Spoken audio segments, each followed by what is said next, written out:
Basılmayı çıkarttık oyna. Sizde balınız var mı değil mi? Mesela kaç gitmeyeyim akalar bile tuğanda, birler bile tuğanda, hededem. Balınız var mı? Balınız var. Ya. Hedemden balsı bu. Şu ben karavat attım bunu. Hedinizin balsı mı? Hemen Balam, balınız. akallan köygenlerin deş gerek. Siz benim dadama. Kesinlikle ya. Balığı bala. Balımı? Rahmet. Biz endi yaşla keti verelim. Fukam Nazım qandaq bo'ldi bu? Balısı bilan olaveramiz?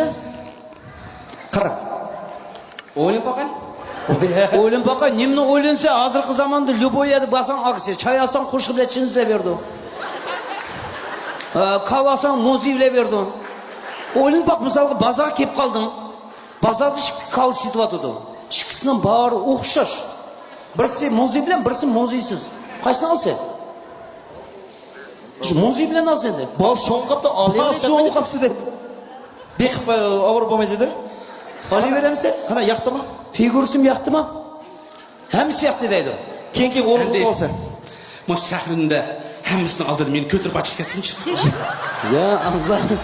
Qandaqmi qilasa Fukam, birdim bilan qilib tirishpaq. Hozirdan boshlab ko'tirib ol. Ishqinlar o'linib, yana bir 10 yil tug'andan vaqti ko'taramay qolsa, bizning xotirimiz o'xsha semizib ketadi. Bo'lmaschi? Aziz aka, Dilshod aka. O'zimni ko'tirib ketaychi. Uyimga qoldim-ku ko'tirib. Uying qoldingizmi? Tutqina. Çabuk. Ya balsını unutkamaydı diye. Rahmet. Bakcan Savurcan'a. Nazım Fukam.